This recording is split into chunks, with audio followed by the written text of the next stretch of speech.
Los enemigos han redoblado esfuerzos ante la decadencia de las fuerzas internas.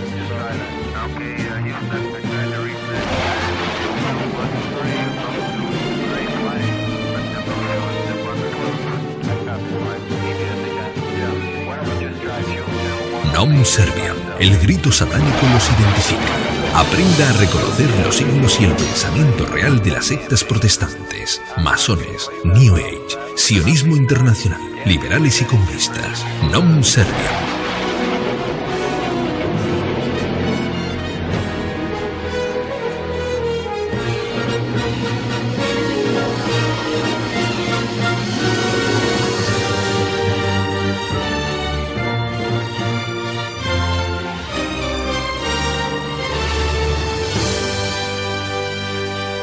Nom Serviam, con la objetividad que solo le puede brindar Radio Cristiandad.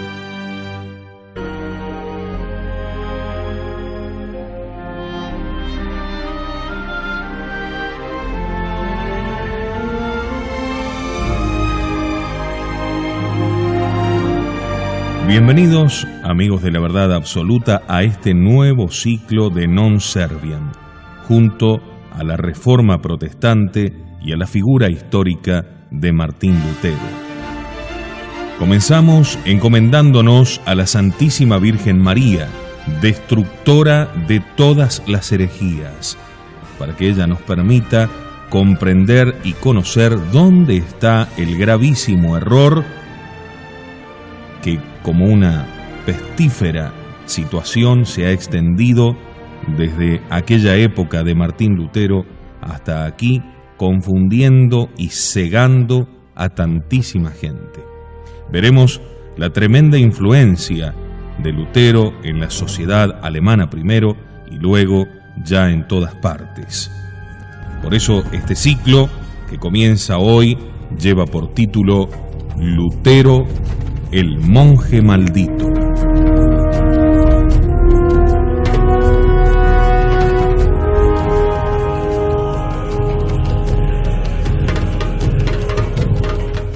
Es muy probable que entre las grandes borrascas que la Santa Iglesia Católica ha tenido que ir afrontando en el transcurso de su devenir histórico, pocas hayan sido tan dolorosas como esta que estalló en el siglo XVI con la aparición del protestantismo. Lamentable fue el cisma de la Iglesia bizantina en el siglo XI, aún más quizás el sacudón tremendo del arrianismo. Pero la rebelión protestante, entendiendo por ella la de las diversas confesiones religiosas surgidas en el siglo XVI, tuvo resonancias inéditas. Muy bien se puede hacer una distinción bien concreta entre un renacimiento sano, que puede ser considerado como una prolongación y un florecimiento de la Edad Media, y un renacimiento paganizante, que contagió con su mundanismo a vastos sectores de la Iglesia. Diríase que en torno al año 1500, la cristiandad parecía estar a punto de alumbrar una época gloriosa, copulando en sus entrañas lo medieval con lo moderno, lo teológico con lo humanístico, lo eclesiástico con lo civil. De aquellas felices nupcias del medioevo con la Edad Nueva, bajo la bendición de la Iglesia, podíase augurar la aparición de un mundo que, manteniendo la doctrina católica en su integridad, se abriese a nuevas problemáticas científicas, espirituales y culturales. Estamos en una época fecunda en descubrimientos e inventos, que abrían al hombre horizontes insospechados. La imprenta de Gutenberg multiplicaba los libros, facilitando el acceso a una multitud de nuevos lectores.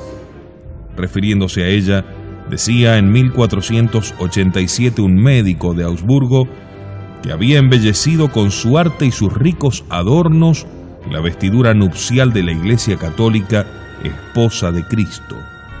Mientras tanto, las carabelas de Colón ensanchaban las fronteras de la cristiandad. El curso de la civilización europea, en progresiva purificación y elevación, y sin renegar del medioevo, se dirigía hacia cimas cada día más altas y luminosas. Pero las aguas, en vez de correr por el mismo cauce ensanchándolo y profundizándolo, se salieron de madre por efecto de una tremenda tempestad, y consiguientemente algunos pueblos y naciones no se mantuvieron fieles a los principios que habían engendrado a Europa. Cuando se analiza la historia, no siempre es fácil determinar las causas concretas de los hechos que van aconteciendo. Ni siempre se ve tan claro si algo fue realmente una causa o tan solo una mera condición de los sucesos posteriores.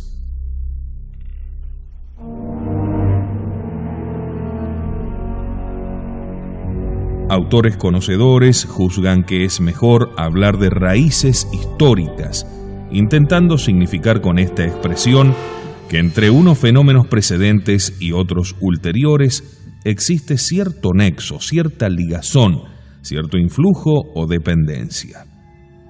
Siguiendo de cerca a estos autores, eminentes historiadores, también a otros pensadores y particularmente al alemán Ludovico von Pastor, juntamente al padre Alfredo Sáenz, trataremos de resumir y sistematizar todos los antecedentes del incendio de la iglesia que provocó el rayo demoníaco sobre Lutero.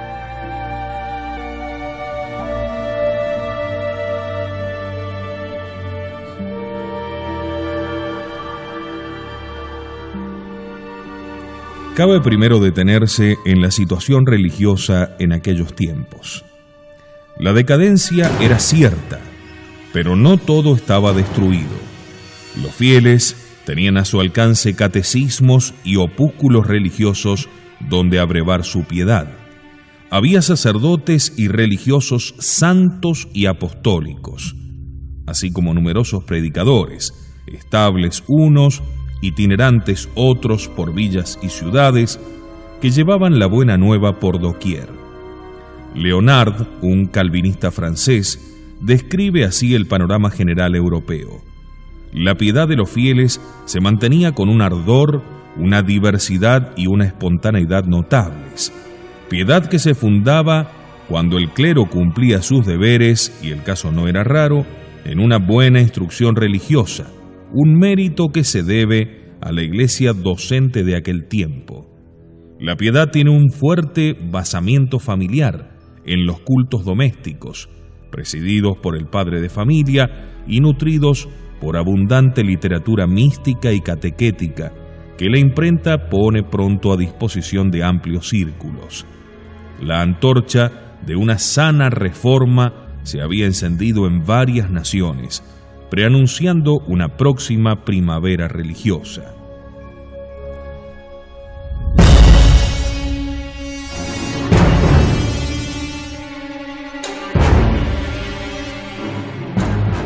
Dicha tendencia trajo consigo un florecer del arte cristiano. La pintura logró reflejar una espiritualidad realista y de gran intimidad, como puede advertirse en Hans Memling, que trabajó en Brujas, en Hans Holbein, el Viejo, en Matthias Granwell y en Albert Dürer. Tales artistas bastan para iluminar todo un siglo, el siglo XVI. Pero resulta innegable que en el campo religioso se advertían síntomas negativos. Uno de los principales fue el debilitamiento de la autoridad pontificia, algo realmente grave, ya que la revolución solo se hace posible cuando la autoridad viene a menos. ¿En qué momento se inició el declinar del pontificado? Bueno, para algunos, a raíz del conflicto de Bonifacio VIII con el rey francés Felipe el Hermoso. Para otros, con motivo del traslado de los papas desde Roma, su sede natural, a Aviñón, una ciudad dominada por los reyes franceses.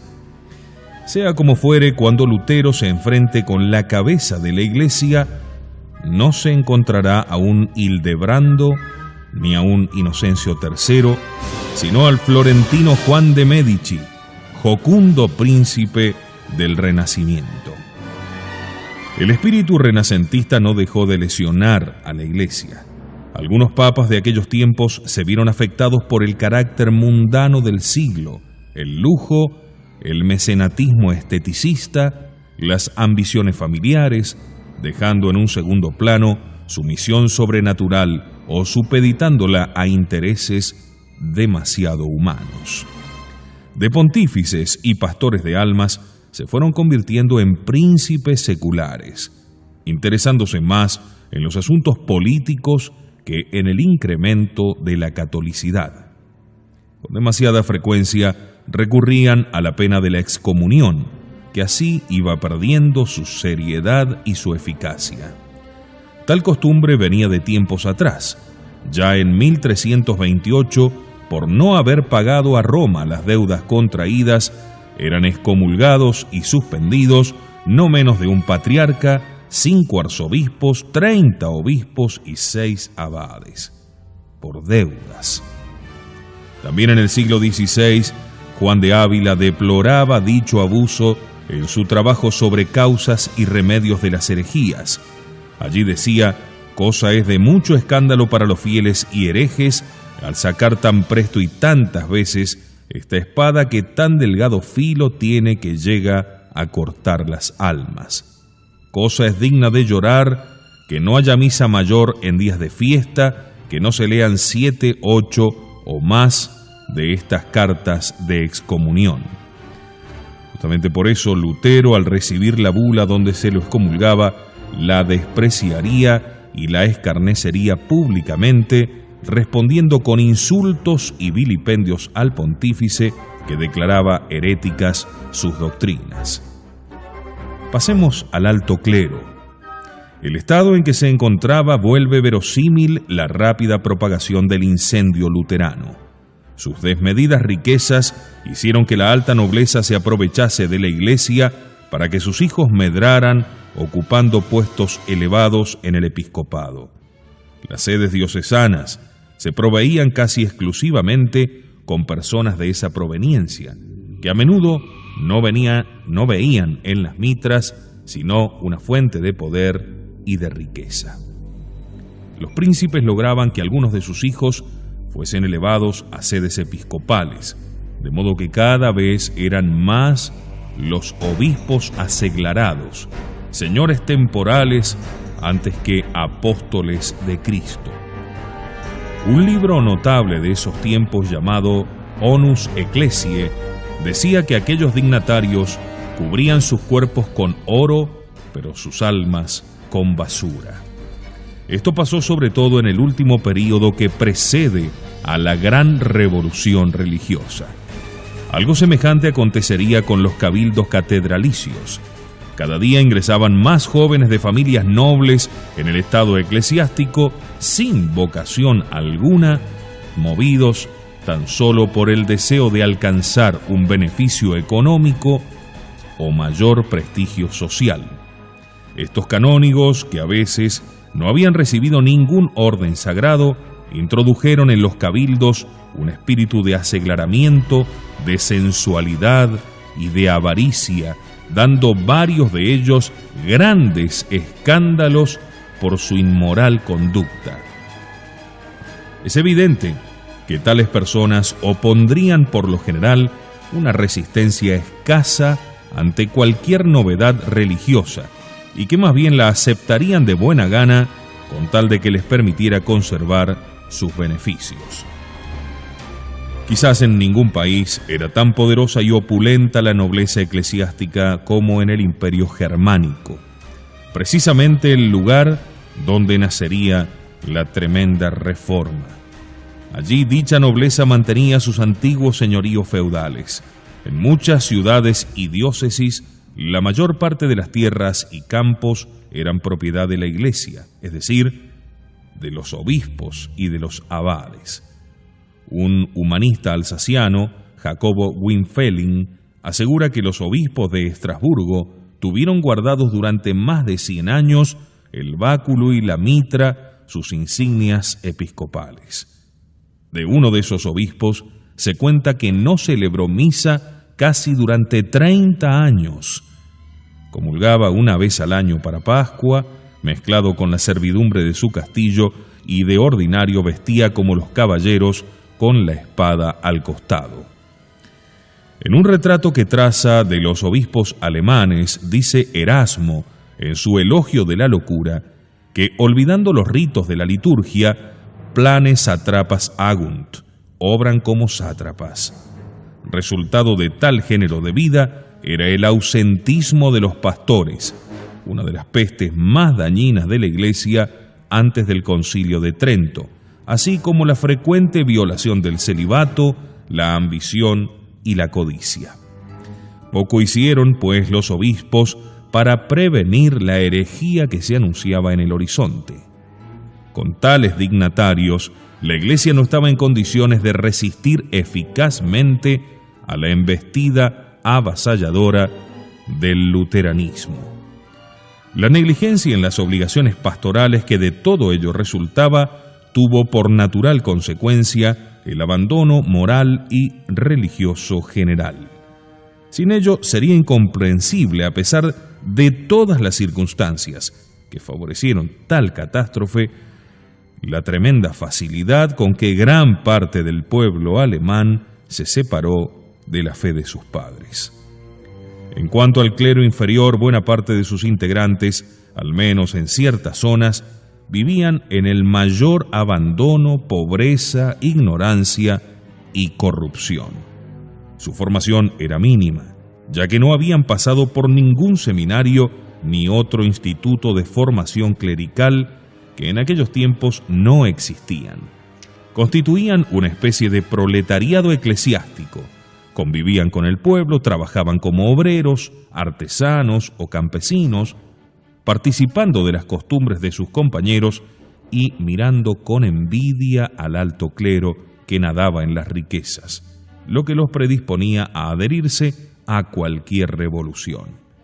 Para colmo, eran demasiado numerosos, por lo que languidecían en el ocio más desmoralizante.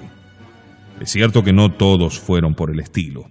Así como había excelentes obispos al lado de muchos indignos, hubo también por todas partes, incluso en Alemania, tanto en el clero parroquial como en las congregaciones religiosas, sacerdotes virtuosos y sabios que permanecieron fieles a la Iglesia de siempre.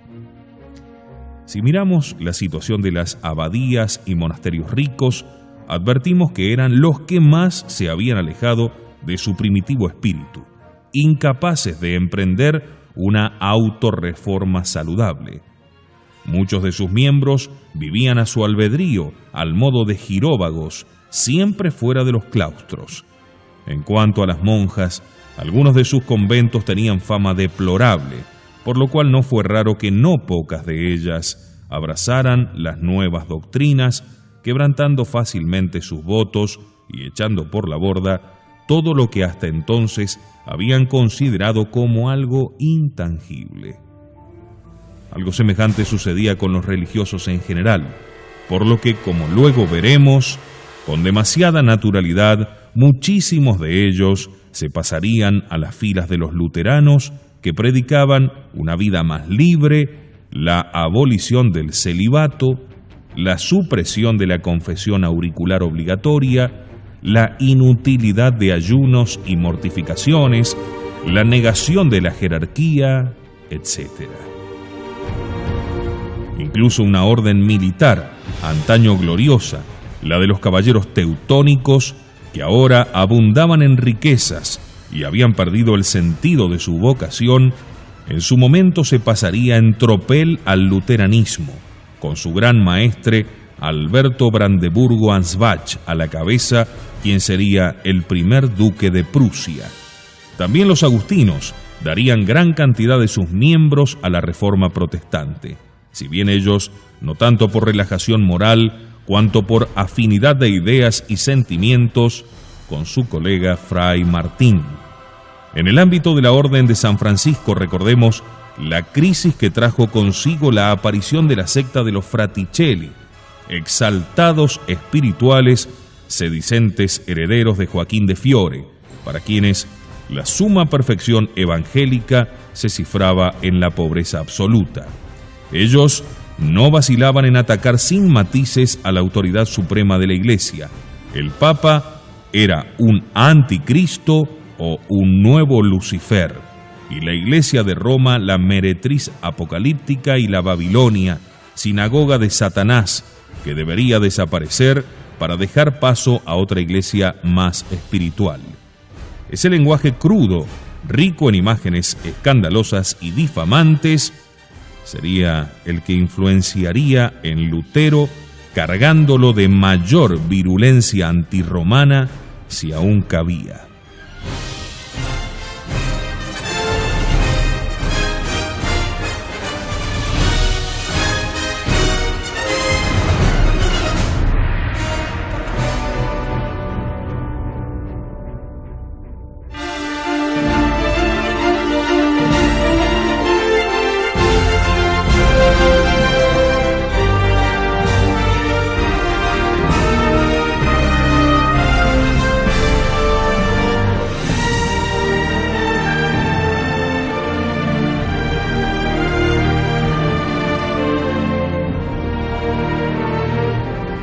El siglo XVI fue en verdad un siglo doloroso. En 1540 se calcularían en cerca de 10.000 los sacerdotes apóstatas, y con los pastores se irían numerosísimas ovejas seducidas por las libertades que les ofrecía el nuevo cristianismo, creyendo ver en él la auténtica reforma que reclamaban tantas personas doctas y piadosas en toda la cristiandad. La confusión de las ideas llegarían a tanto que todavía a mediados del siglo XVI no sería fácil discernir si algunos párrocos eran realmente católicos o luteranos. Quizás a veces ni ellos mismos lo sabían, actuando en forma más bien luterana bajo la obediencia externa de obispos católicos. No es, pues, de maravillar que la masa del pueblo que adheriría a las corrientes luteranas no se diese cuenta de que estaban abandonando la religión de sus padres. Podemos detectar asimismo raíces lejanas del espíritu de la Reforma protestante dentro del misticismo germánico medieval, que tanto atractivo ejerció sobre las almas más selectas.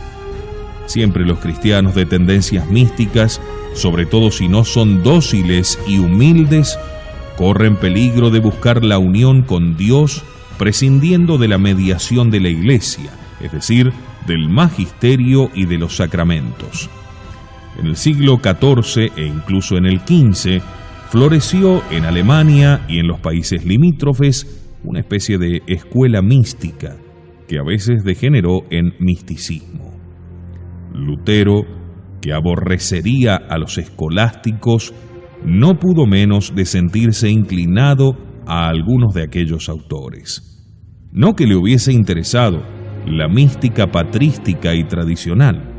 Según él, el areopagita no había hecho sino jugar con alegorías. San Buenaventura era poco menos que un loco, porque había discurrido sobre la unión de Dios con el alma. Le resultaba además a Lutero irritante pretender expresar las relaciones de Cristo y del alma recurriendo al lenguaje nupcial.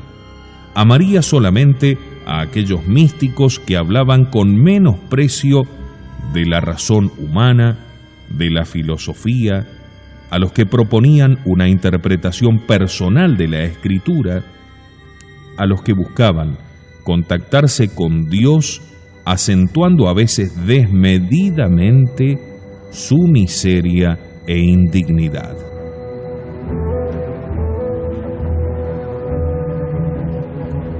El más especulativo de los místicos alemanes del medioevo fue el maestro Eckhart, de la Orden de Santo Domingo, que vivió a finales del siglo XIII y comienzos del XIV.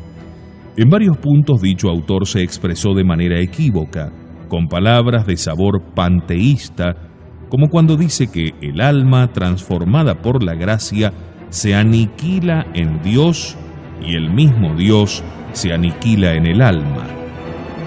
Pero no serían precisamente esas las ideas al gusto de Lutero. Mucho más le interesarían algunas expresiones aisladas del autor alemán que se refieren a la justificación y otras de matiz quietista con menosprecio de toda acción externa, donde parecía no atribuir valor alguno a las buenas obras. Tras su muerte, algunos textos de Eckhart fueron condenados por el Papa Juan XXII. No parece que Lutero haya leído directamente nada del místico alemán. Muy probablemente lo conoció de manera indirecta. En cambio, sí sabemos que conocería y estimaría sobremanera al otro gran místico alemán del siglo XIV, Juan Tauler, también dominico, gran predicador de Estrasburgo, cuya doctrina puede decirse plenamente ortodoxa. El lenguaje de los místicos es por lo general oscuro. Balbucean como los poetas y los niños, no siendo precisos a la manera de los escolásticos. Por lo demás, Tauler no escribía en latín sino en lengua vernácula. Lutero, cultor eximio del idioma alemán, aprendería en dicho autor a conocer mejor a su amada lengua, pero sobre todo a acentuar el reconocimiento de la propia nada, la desestima de las obras puramente externas, la confianza total en la misericordia divina, una cierta actitud pasiva ante Dios, quien por sí solo nos regenera, un marcado menosprecio del conocimiento racional y analógico de Dios. Tauler, en sus escritos, trata de la absoluta resignación con que el hombre debe abandonarse a la voluntad divina, aunque ésta sea arrojarle al infierno por toda la eternidad. Lutero repetiría este atrevido aserto con casi idénticas palabras.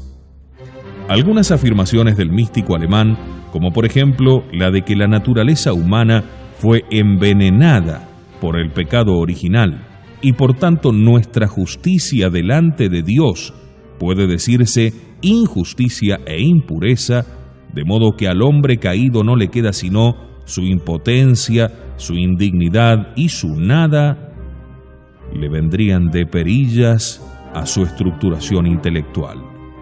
Por cierto que Tauler había usado dichas expresiones sin llegar a afirmar la corrupción intrínseca de la naturaleza en el sentido totalmente negativo y pesimista que le daría Lutero.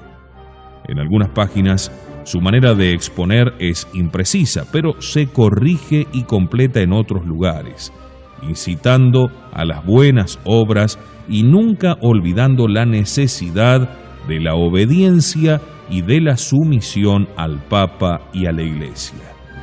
Lutero eso lo obviaría. Los católicos de los siglos XIV y XV necesitaban el aire fresco que traían los místicos. Desconfiando de la teología escolástica que había entrado en franca decadencia, buscaban en el Evangelio, en San Pablo y en los místicos un cristianismo más puro, más interior, no tanto un sistema teológico cuanto una exhortación a la vida espiritual. Se deseaba una vuelta al cristianismo primitivo sin las adherencias de las costumbres y rutinas agregadas más allá de toda casuística. Creemos, asimismo, que preparó la Reforma protestante, sobre todo en los países germánicos, un sentimiento generalizado de ansiedad, congoja y pavor, muy bien reflejado en la famosa crucifixión de Cranwell. Se ha dicho que Martín Lutero es hijo de la angustia alemana. No deja de resultar curioso que mientras el jocundo renacimiento italiano, por el pincel de sus pintores y el verbo de sus poetas, entonaba himnos jubilosos a la alegría de vivir, como si el mundo fuese una primavera indeficiente o una aurora de bonanzas, siguiese todavía el cielo alemán encapotado con tristes presentimientos. El hombre germánico del otoño medieval tenía conciencia vivísima del pecado, se sentía profundamente pecador. ¿Se pecaba más que en otras épocas? Probablemente no, pero se pecaba mucho. Y como la fe en Dios estaba profundamente arraigada, ¿qué es el pecado sino una ofensa a Dios? Surgía inevitablemente el remordimiento. Remordimiento que de suyo puede conducir al arrepentimiento, a la confesión, a la reconciliación con Dios. En tiempos de menos fe, el pecador se convierte fácilmente en libertino y llega a perder incluso la conciencia del pecado. Pero los siglos XIV y XV eran tiempos de fe. El cristiano pecaba, sabía que pecaba y quería hacer penitencia. Es cierto que a veces esa sensación de saberse pecador podía volverse patológica y carcomer el espíritu, no permitiendo entonces volver a levantarse. En una situación de tanta ansiedad, de tanto temor, a veces servil de Dios, no podía menos de jugar un papel muy importante el elemento demoníaco.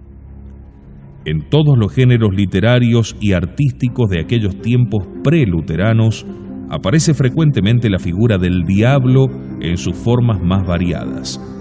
Se creía que los demonios más sutiles habitaban en el fuego y en el aire, y los más vastos en las cuevas, cavernas o profundidades de la tierra. Por eso los mineros tenían tanto miedo a los espíritus infernales, y el padre de Lutero, que durante un tiempo trabajó en las minas, lo transmitiría a su hijo Martín, a quien la obsesión del demonio nunca abandonaría. Lo veía escondido en la selva, en los lagos y ríos, en serpientes, monos, sobre todo en estos, que a sus ojos no serían sino diablos degenerados. Según veremos luego, Lutero señalaría como armas contra el espíritu maligno las palabras de la Sagrada Escritura, y a veces, más humorísticamente, algún chiste o burla al estilo del Dante, cuando en la Divina Comedia, al tratar del infierno, dice que el demonio avea del culfato trombeta. Aquellos hombres buscaban la manera de liberarse de esa terrible obsesión con el demonio.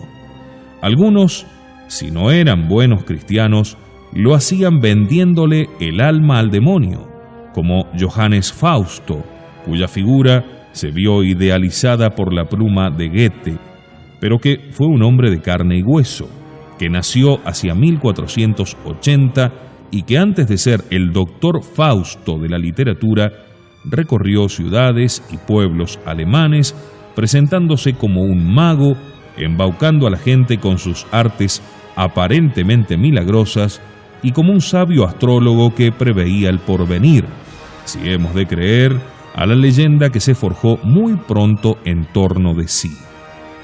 Felipe Melanchthon, que acompañaría tan de cerca a Lutero, calificaría a Fausto de turpísima bestia et cloaca multorum diabolorum, una bestia repugnante y cloaca de muchos demonios. Hacia 1450 entregó su alma al diablo, a quien se la había vendido en vida. Asimismo, el siglo XV conocía el auge de las brujas, que se reunían en aquelarres y fueron severamente perseguidas.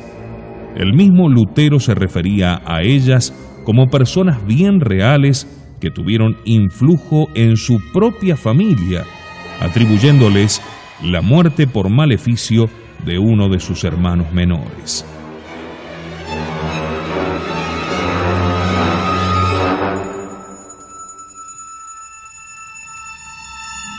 Tras el esplendor teológico de la Edad Media, con las grandes figuras de Santo Tomás y San Buenaventura, los siglos XIV y XV fueron de indudable decadencia. Desvinculándose de las fuentes escriturísticas y patrísticas, los profesores de las universidades perdían el tiempo enfrascándose en disputas estériles, plagadas de sofismas.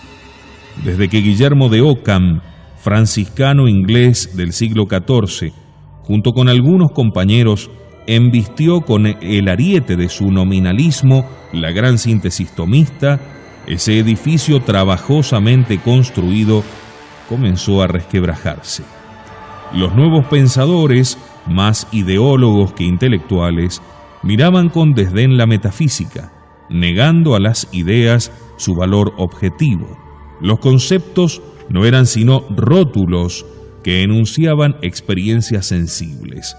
Al fin y al cabo, lo que interesaba no era lo real, que por otra parte resultaba incognoscible, sino lo apariencial, lo sensible y experimentable. Estas ideas, indudablemente, iban abriendo el paso a un peligroso subjetivismo que luego mostraría sus tremendas consecuencias. Con frecuencia subestimaban la capacidad de la razón para acceder a verdades naturales como la unidad e infinitud de Dios, la espiritualidad e inmortalidad del alma. Solo la fe confería certeza sobre estos temas. Así se fueron deslizando hacia el fideísmo y el escepticismo filosófico, con lo que quedaba gravemente herida la armónica concordia entre filosofía y teología, entre razón y fe. No cabía ya una fundamentación racional de la fe. Como señalaremos más adelante, Martín Lutero seguiría esta escuela, profesándose discípulo del pensador inglés. Occam, magister meus, Occam, mi maestro, decía, sum enim Occarnique factionis, porque soy de la facción de Occam. Occam, mi querido maestro. Lo leería con asiduidad, asumiendo su teoría del conocimiento. Si se mostró tan pesimista respecto de la inteligencia humana, en lo que toca a la voluntad sería optimista a ultranza. También en esto seguiría a Occam, para quien el voluntarismo divino es tan absoluto que raya en lo arbitrario. Las leyes morales se fundan en la voluntad omnímoda de Dios. Los discípulos de Occam negaban que las acciones fuesen buenas o malas en sí, por su propia naturaleza.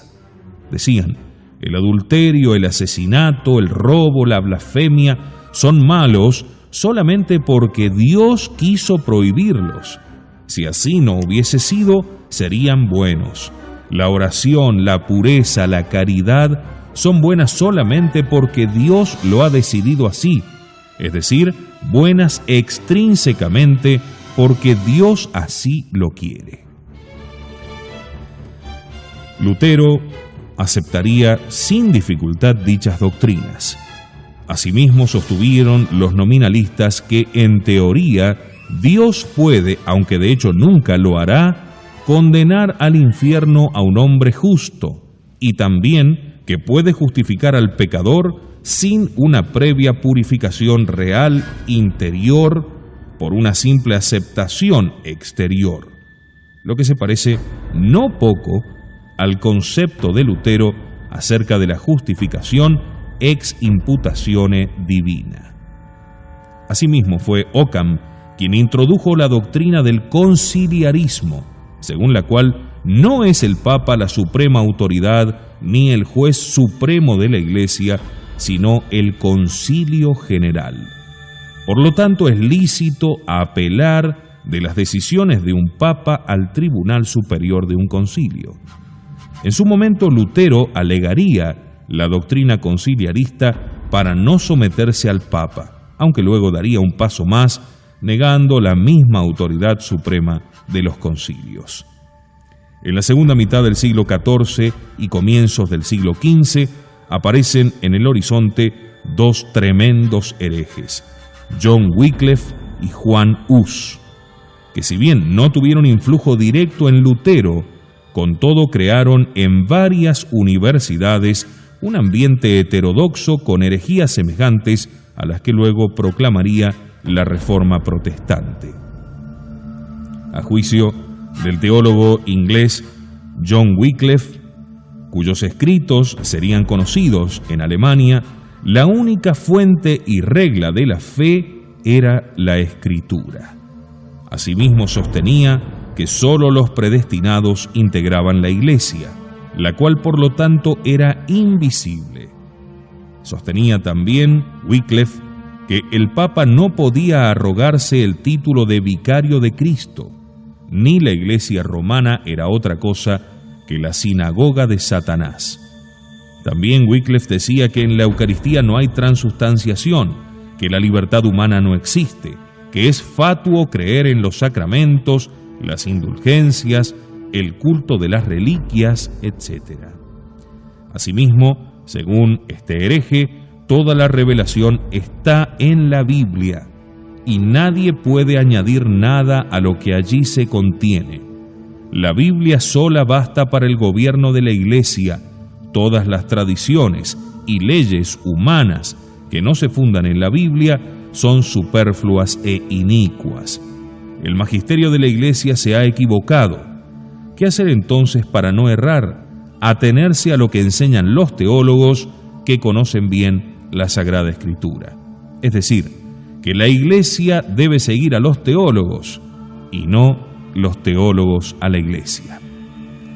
Una vez desaparecido el wyclifismo en Inglaterra, muy pronto rebrotaría en Bohemia, a raíz de las traducciones de Juan Hus y las predicaciones de los husitas. También Hus era biblista, si bien era más moderado que Wycliffe. En lo que toca a su concepción de la Iglesia, sostenía que el papado no era de institución divina, sino imperial, que el Papa no podía decirse vicario de Cristo si no vivía como Cristo, que no había de someterse a un concilio quien tiene de su parte a la Biblia. El hecho de que casi toda una nación como la checa siguiese en masa a Hus, a quien consideraba su héroe y reformador, serviría de ejemplo para que la nación alemana corriese también multitudinariamente tras las huellas de Lutero.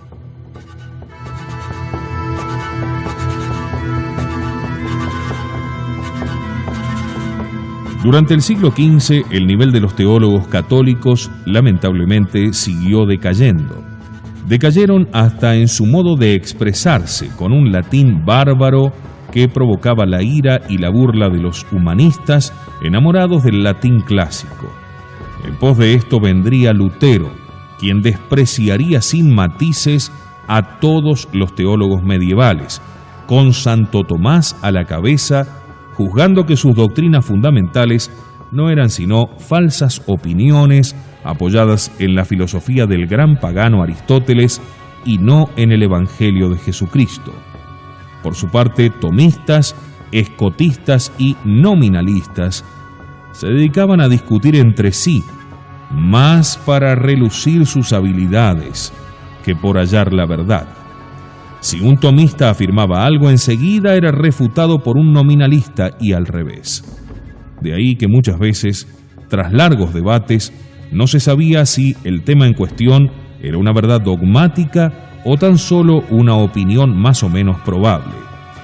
Esto explica que Lutero y otros rechazasen luego como opiniones escolásticas muchas doctrinas que eran dogmas de fe o próximas a serlo. Habiendo entre los escolásticos, diría Lutero, tantas sectas como cabezas y aún como cabellos de cada cabeza, ¿por qué a mí no se me concede el derecho que ellos se arrogan? Como hemos visto en esta primera entrega, el confuso ambiente teológico de la cristiandad, más lleno de interrogantes y de cuestiones disputadas que de afirmaciones categóricas, iba preparando la aparición de Lutero y de los demás reformadores, con su rechazo de todo lo que oliera a racionalismo, a valoración de las obras externas y en pro de una vuelta a la Escritura, a un cristianismo más espiritual y menos intelectual. Y allí el diablo haría su mejor parte, como veremos en nuestro próximo encuentro. Un alma atormentada por el pecado y el rencor. Un hombre oscuro con una gran inteligencia. Su resultado fue devastador. Lutero, el monje espectacular serie de radio cristiandad para conocer en profundidad la mentalidad y el alma del monje que robó la mitad de Europa. Lutero, el monje maldito. Con la narración de Fabián Vázquez. Estreno de capítulo, miércoles 9 a.m., hora de Argentina. Lutero, el monje maldito. Solo por Cristiandad. La verdad absoluta hecha radio.